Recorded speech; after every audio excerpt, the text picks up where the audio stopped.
Darling, I'm home.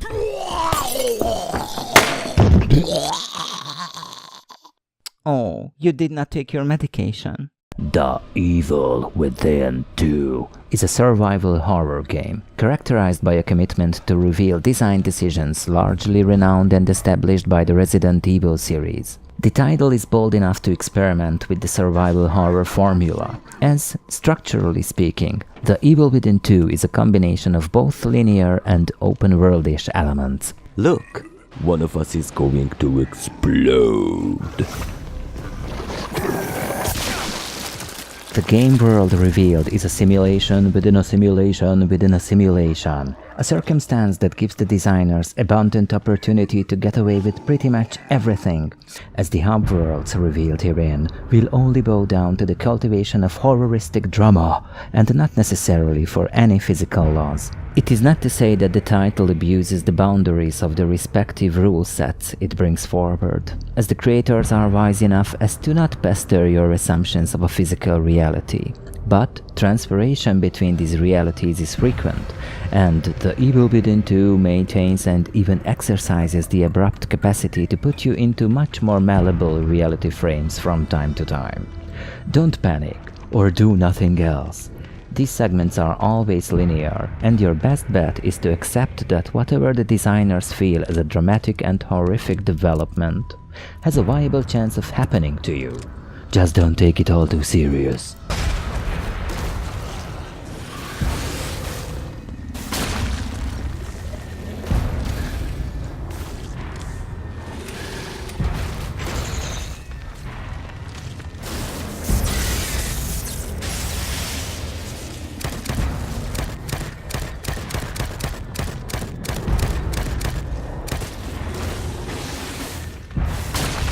The game world itself is composed of an artificially simulated city, maintained by the obligatory evil corporation in the background. The scenery is now scattered throughout relative consciousness space, and traversal between the larger segments is possible via an underlying maze-like consciousness construct called the Morrow, and the protagonist has no lesser of an agenda than to atone for his guilt of failing to save her daughter in the real world. Are you sure that the failure of saving her was real? Reportedly, the kidnapped daughter has a key role of preventing this world from falling apart completely. Yet, your goal still is to save her from the very world she is responsible at maintaining. Kind of an interesting catch-22, which immediately makes you wonder what will happen to this reality if you extract your daughter from it. Who is the core of the reality? Will the world cease to exist with the daughter and you in it? And if the case would be such, would that affect the consciousness of your daughter and yours? Depends on your favorite ideology, does it not?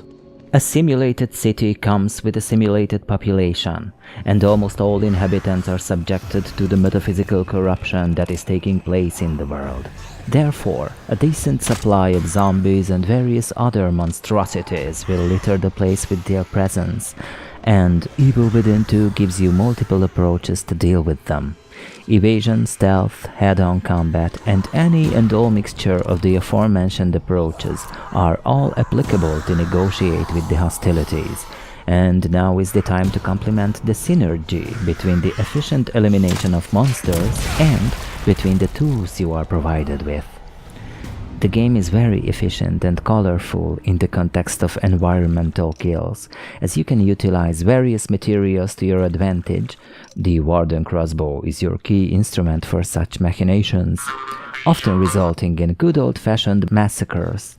And once you have a plan combined with the will and tools to set it into motion, Evil Within 2 is more than happy and outright enthusiastic to deliver random torrents of zombie chunks.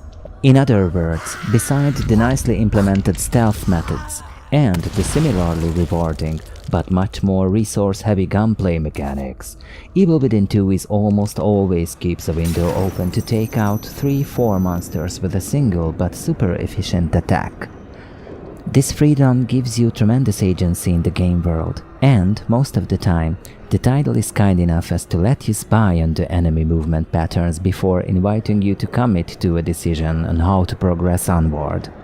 So, the basic gameplay loop actually is quite easy and rewarding to be immersed into, and you are given a perfect sense of sanctuary at the safe houses.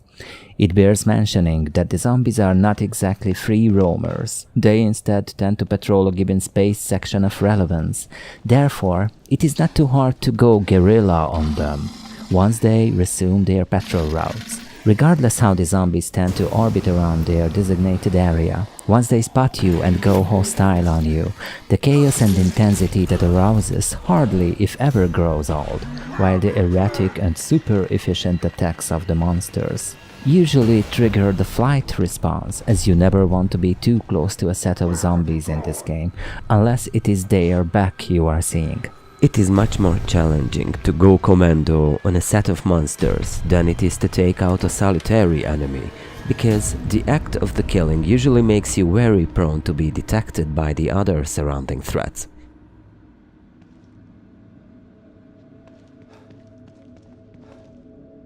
The game is most grateful when you consume all its content, because the more you explore the spaces around you, the more resources you will find in them, and the resistance the title throws your way will be less dangerous when you face it well prepared.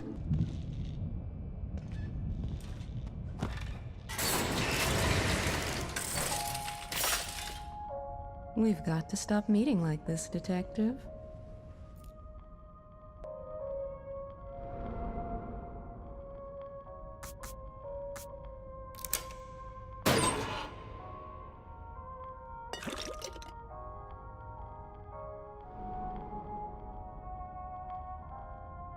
How am I ever going to get these nails right if you keep interrupting my manicure?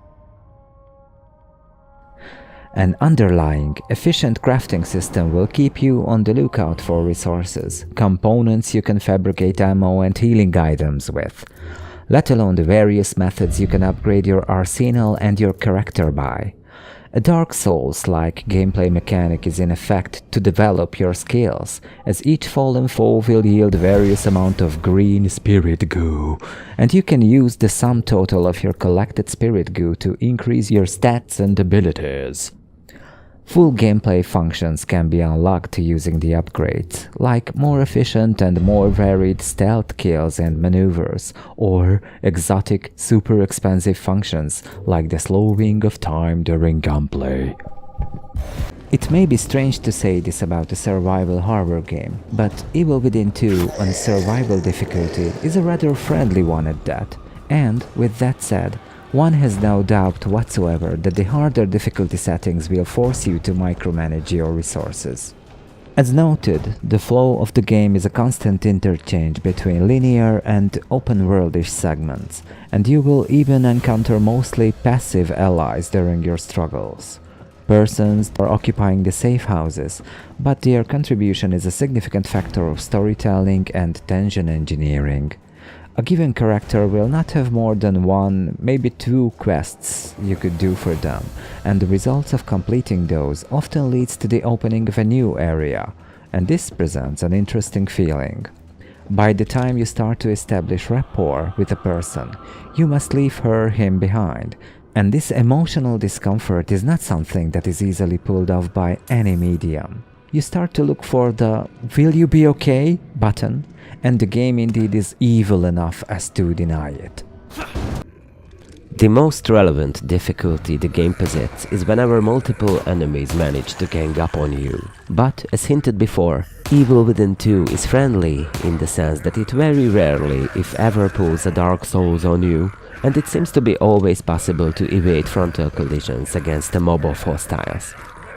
In theory, you could Rambo your way through a group of enemies, but in order to pull that out successfully, you must be both super precise and ultra violent. Kind of a contradiction, and the game is relentless enough as to not give this accomplishment for any lower of a price. The game lets you take your chances at being a badass zombie obliterator, but will be as rigorous of a judge of your performance as a true survival horror should be.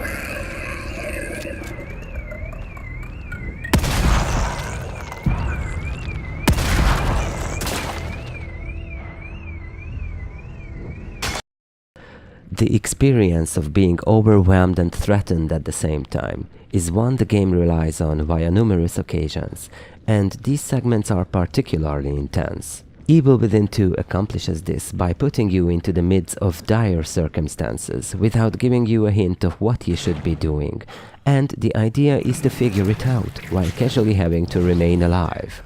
The solution almost always boils down to the creative utilization of the environment, and as such, the title emerges successful at testing your resolve and stress tolerance.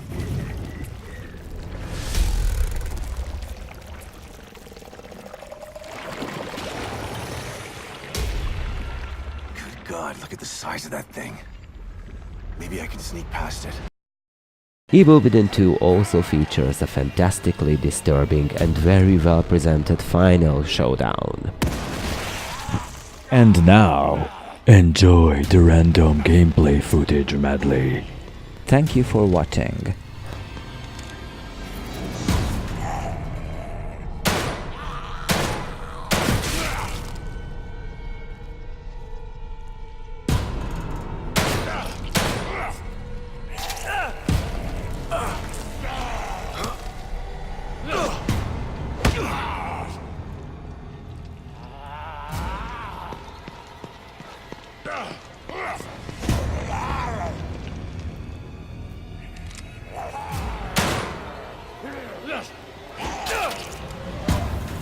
Yeah.